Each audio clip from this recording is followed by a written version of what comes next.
Energias do Brasil, Taesa, Copel, CEMIG, Transmissão Paulista e ENGIE. Qual que é a melhor ação do setor de energia? Se você não me conhece, seja muito bem-vindo. Eu sou a Mari e nesse vídeo a gente vai analisar as principais ações do setor elétrico. E a primeira coisa que eu quero começar a mostrar aqui para vocês é justamente os tipos de ações. Quando a gente vai para Energias do Brasil, por exemplo, ela só tem o ticket, que é esse código aqui que a gente compra, com o final 3. Então a gente não tem muita opção, ou é final 3 ou não é nenhuma. Quando a gente vai para a Transmissão Paulista, que é a ISA-CETEP, isso muda um pouquinho. Por quê? Porque a gente tem a ação com o final 3 e a ação com o final 4. E qual delas que é a melhor? A gente pode dar uma olhadinha e começar pelos dividendos. A ação com final 3, ela pagou aqui R$ 1,06. A ação com final 4 pagou a mesma coisa. Mas quando a gente olha aqui para o dividend yield, ou seja, o retorno, a gente percebe que o retorno da ação com final 3 está menor. Por quê? Porque ela está mais cara. Quando a gente olha aqui, ó, a com final 4 está 22, a com final 3 está 27. Por isso o retorno está sendo menor nas ações com final 3. E outra coisa que eu gosto sempre de olhar aqui no tipo de ação é isso daqui, ó, tag along. O que significa tag along? É uma proteção para o investidor para que, em caso de venda, o investidor receba o mesmo valor que o dono majoritário. Quando não tem tag along e, por exemplo, uma empresa vai lá e compra a Transmissão Paulista, digamos que, sei lá, a ENGIE vai lá e compra a Transmissão Paulista. O que vai acontecer? Se isso daqui tiver igual a zero, o pessoal da ENGIE não é obrigado a pagar nada pelas suas ações. Não existe essa proteção. Então, o ideal é que tenha pelo menos 80%. E nas ações com o final 3 da Transmissão Paulista, a gente tem isso. Porém, essas ações têm liquidez inferior a 100 mil. E para mim tem que ter pelo menos aqui 300 mil de liquidez diária. Quando tem esse valor aqui menor que 300 mil, pode ver que o gráfico aqui, ó, de negociação nem muda. Por quê? Porque não tem compra e venda. Quando a gente vai para a Transmissão Paulista com final 4, o que acontece? Ela já tem liquidez, ou seja, a gente consegue comprar e vender rápido ali, mas ela não tem tag along, ou seja, não existe essa proteção pro investidor. Tem gente que olha para isso daqui e fala assim, Mari, para mim tá tudo bem. Só que você fica desprotegido. Não tem jeito. Então, o que acontece? A gente vai olhar aqui a Transmissão Paulista com o final 4, tá? Só que com esse primeiro ponto aqui de atenção. Quando a gente vai para a Taesa, a gente tem a Taesa com o final 3, com o final 4 e com o final 11. Mari, como é que eu sei isso? Escreve aqui, ó, Taesa. Vai aparecer final 11, final 3 e final 4. Então, o que vai acontecer aqui? As ações com final 3, elas estão pagando aí, pagaram de dividend yield, ou seja, de retorno, considerando tudo que ela pagou ali para o investidor, 17,60%. As ações com final 4, 17,57%, ou seja, um pouquinho ali a menos, e as ações com final 11, 17,6%. Mari, mas ações com final 11 pagou R$ 6. Beleza, mas olha o valor da ação. Ela pagou mais porque as ações com final 11 têm duas ações preferenciais, que é aquelas com final 4, e uma ação ordinária. Então, quando a gente olha para isso daqui, as ações com final 11, a gente tem que entender que ela é um pacotinho. Então, sim, ela vai pagar mais e o seu retorno e o seu valor também vai ser maior. Nesse caso aqui, ó, tem tag along tanto para a ação com final 4 quanto para a ação com final 3. E o retorno está um pouquinho maior com a final 3. Então, o que a gente vai fazer? Ó, tá um pouquinho maior lá nas ações com final 3. A gente vai ficar com as ações com final 3 para dar uma analisada aqui. Mari, muda alguma coisa? Pouca coisa, só questão de preço mesmo e de retorno ali quando a gente está falando de dividendos. Quando a gente fala de Copel, a gente já tem as ações com final 3, com o final 5, com o final 6 e com o final 11. De novo, ações com final 11 são um pacotinho. Então, as ações com final 3 tem tag along? Tem tag along. Tem liquidez boa? Tem liquidez boa. As ações com final 5, mesma coisa. Só que não tem liquidez boa, ou seja, então a gente já vai separar aqui, tem menos de 300 mil de liquidez diária, já dá uma repensada. As ações com final 6 já tem liquidez boa e com final 11 também tem liquidez boa. O que a gente vai analisar agora? Dividendo. Qual que é o retorno maior que a gente está tendo aqui? Se a gente escolhe aqui a final 11, a gente está tendo um retorno de 11%. Final 6, 11% e final 3, 11%. Ou seja, está igual em todas elas. Então, o que eu, Mari, prefiro?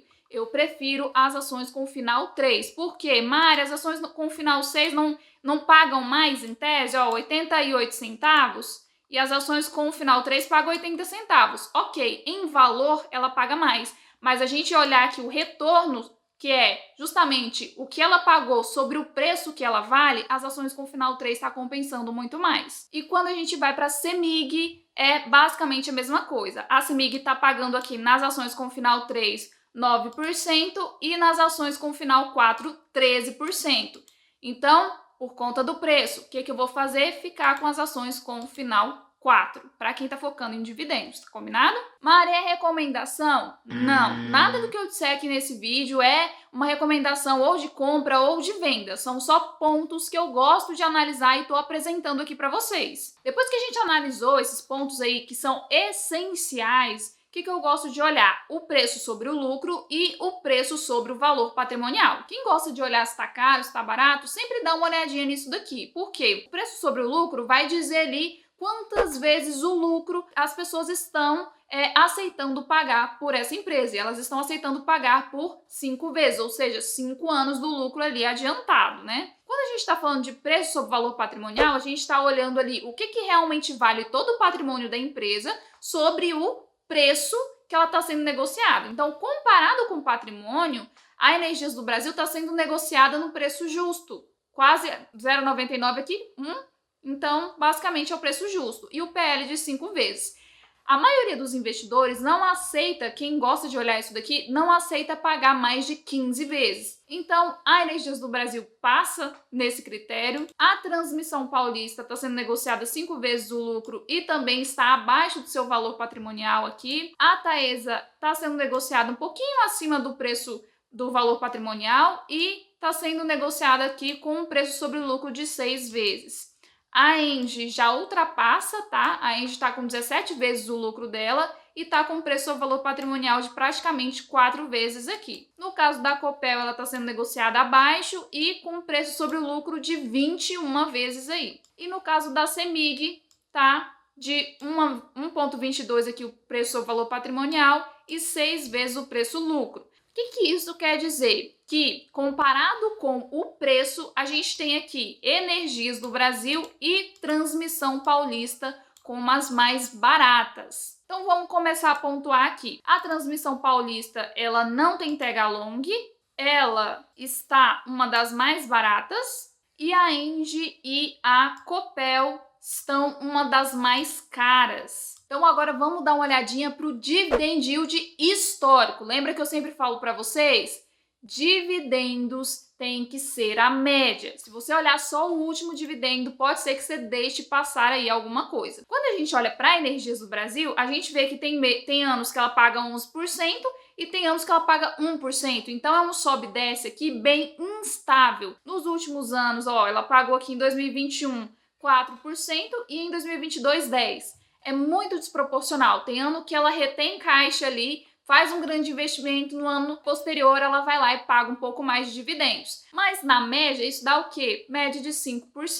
Quando a gente vai para a Transmissão Paulista, a gente tem que, historicamente, ela tem uma média de 7%. Porém, é bem desproporcional também, ó. Às vezes paga 6%, às vezes paga 14%, depois em 2022 ela pagou só 4%. Então tem essa instabilidade aí. No caso da Taesa, a gente tem um dividendo crescente, isso é ótimo de se ver, tá? Começou aqui pagando 8%, 10%, deu uma reduzida aqui e logo começou a subir, isso é muito bom. No caso da Engie, a gente tem um dividend yield aqui médio de 6%, ela já pagou um pouco menos, ó, 2019 a 2021 ela pagou um pouco menos, mas sempre tem, historicamente, aqui um dividend yield interessante. No caso da Copel, ela pagou dividendos não recorrentes em 2021 e 2022, tá? 2022 eu acho que não sei se foi não recorrente, mas em 2021 foi não recorrente, ou seja, foi um evento muito específico que ela lucrou um pouco mais naquele ano e distribuiu para os investidores. Mas na média ela paga uma média aí de 7% e no caso da CEMIG, o dividend yield médio fica em torno de 11% aqui tá mostrando. Porém, se a gente pegar, que a gente tem dois grandes picos aqui, ó, de 20%, que isso aqui não é recorrente. Mas se a gente pegar aqui de 2015 a 2022, a média é bem menorzinha, média de 5%, ó, 5, 4, 4, 3, em 2022 que pagou um pouco mais. Quem olha só para esse evento aqui de 2022, desconsidera toda essa queda aqui nos dividendos e a gente tem que ficar atento a isso daqui. Então, historicamente, quem paga mais dividendos? Taesa. Taesa normalmente paga mais dividendos. Lembrando que quando a gente está falando de Taesa, a gente tem que entender que ela vem pagando sempre bons dividendos, mas ela já está vencendo alguns contratos ali, está participando de novos leilões para conseguir aí manter a margem dela sempre maiorzinha ali para conseguir distribuir mais dividendos. E agora vamos ver a dívida, uma das coisas que vocês já estão cansados de saber, que se tiver acima de 3 eu já não gosto tanto. Quando a gente vai para Energias do Brasil, a gente vê que tá todas elas aqui abaixo de 3, tá? Tanto a dívida sobre EBITDA, quanto a dívida sobre o PL, quanto a dívida sobre o EBIT, que na verdade é o caixa da empresa. Quando a gente vai aqui para a Transmissão Paulista, também está abaixo de 3. Quando a gente vai para a Taesa, a gente já tem uma dívida sobre EBITDA que está um pouquinho alta, mas ainda está ali muito próximo de 3, então tá razoável. Quando a gente vai para a Engie, a gente já tem uma dívida líquida também controlada. Quando a gente vai para a Copel, a gente tem uma dívida ali muito próximo de 3, então ainda passa. E para a CEMIG também temos uma dívida bem controlada. E agora vamos para uma das coisas que eu mais gosto de olhar, que é a margem, que também já falei para vocês várias vezes que se tiver abaixo de 10 eu já não gosto tanto. Aqui a gente está na Energias do Brasil, que é a NBR3, e a gente vê que, inclusive já vou até abrir um parênteses aqui, tá vendo que historicamente a margem dela caiu, deu uma subidinha, caiu de novo e voltou a subir. Por quê?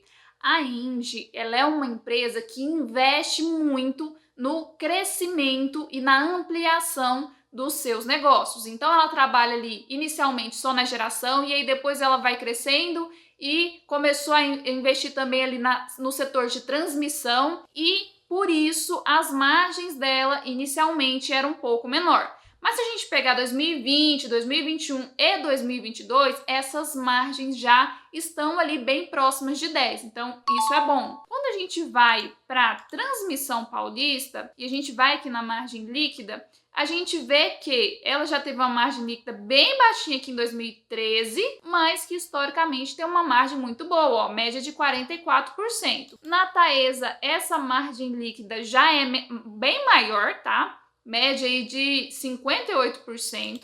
Na Engie, essa margem vem caindo. Isso inicialmente é bem preocupante, mas quando você vai olhar, é justamente porque ela vem fazendo novos investimentos para ampliações. Então, quanto mais investimento você faz, menos sobra dinheiro para a empresa inicialmente. Só que no futuro, isso tende a se multiplicar. Se for um investimento bem feito, é claro. E no caso da Copel, a gente já tem uma margem líquida no ano de 2022 de 3%. Isso aqui é bem complicado. Historicamente, a margem líquida já é baixinha. Em 2020 e 2021 foi muito boa, mas nos anos anteriores não foi tão legal assim. E na nossa queridinha CEMIG, a margem também é um pouco baixa, tá? Desde 2019 tá controlada ali, mas de 2016 a 2018 não foi tão legal assim. Provavelmente por conta de um investimento que saiu aqui de uma margem de 1% e foi para 12%,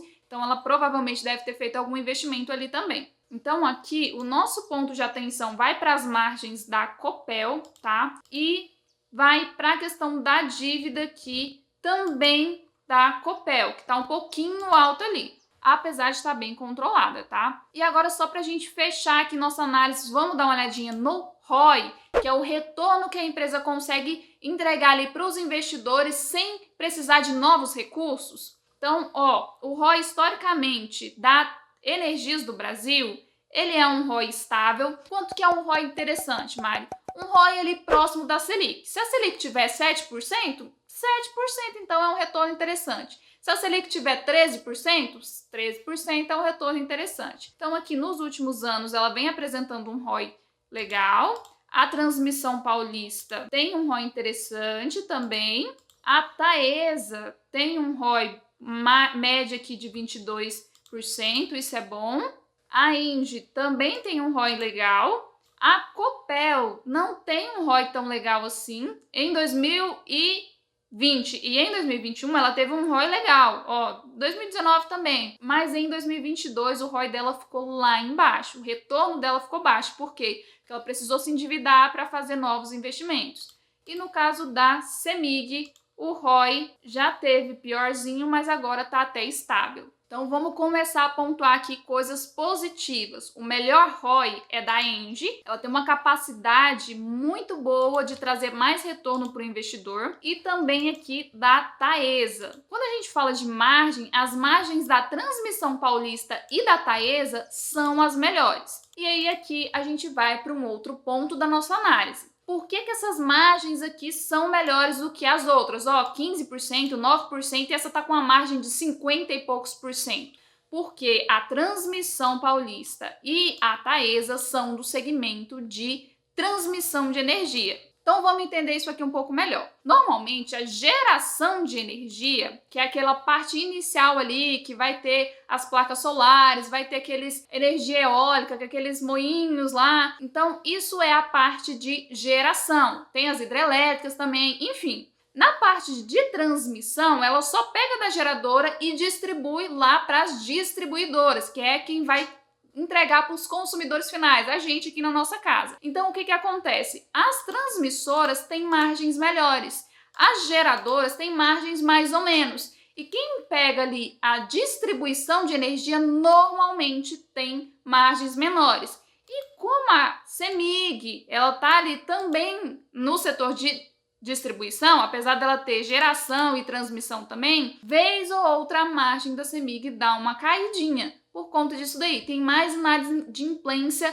lá no segmento de distribuição. Então, o que eu, Mari, acho dessas empresas? Eu não investiria, lembrando que não é recomendação, na Transmissão Paulista, tá?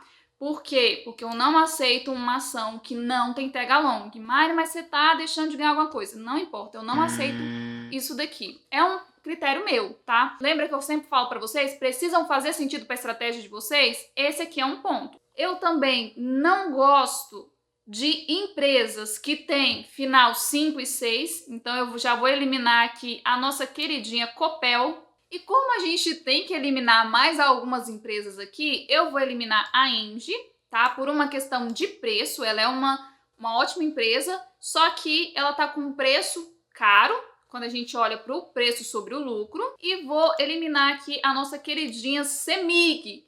Por quê? Porque a CEMIG, ela tem um tag along de 80%. A gente tem outras opções aqui. Lembrando que nenhuma dessas empresas são ruins não, tá? Eu tô só colocando critérios para a gente conseguir definir uma única empresa. E aqui a gente ficou com Taesa e com Energias do Brasil. E eu vou mostrar alguns pontos aqui para vocês. Primeiro, Energias do Brasil. Ela tem margens menores, tá? Por quê? Porque ela investe mais para crescer, não é muito o que a Taesa, o foco da Taesa. A Energias do Brasil, ela é focada na geração, mas ela está crescendo para outros segmentos, inclusive para o ramo de transmissão, que é o que dá mais margem boa para ela, e ela está mais barata. Então, considerando o preço, a Energias do Brasil faz mais sentido. Considerando dividendo estável, a gente tem aqui a Taesa, porque ela tem um dividend yield médio de 10%, tem margens muito boas, porque ela é uma empresa bem estável e tem um potencial de retorno aí, que é o ROI, bem mais alto. Só que quem não gosta de ter o dedinho do governo nos seus investimentos, vamos colocar aqui Taesa lá no Fundamentei, tá? Eu tava usando o Status Invest, agora eu vou lá no Fundamentei. Ela já mostra aqui, ó, focada somente em transmissão de energia. E isso dá uma margem melhor para ela. Ela é focada numa única coisa. Porém, ela mostra aqui, ó, Companhia Energética de Minas Gerais é um dos controladores com 36%, ou seja, já deixa bem claro aqui, ó. Eu adoro o Fundamentei porque ele mostra aqui, ó, governo.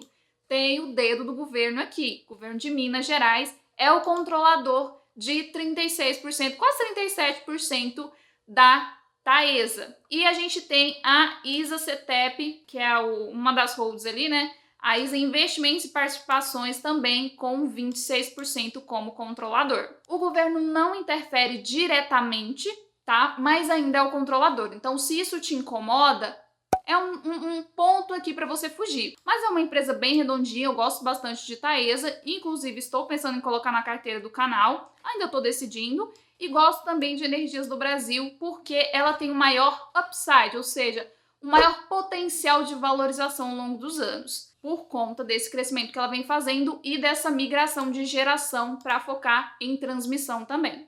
E aí? Gostou desse vídeo? Se você gostou, deixa seu like, deixa nos comentários aqui qual dessas empresas vocês preferem, tá? Que eu quero saber. E eu espero vocês no próximo vídeo aqui do canal. Para vocês não perderem nada, não esquece de ativar o sininho e tchau!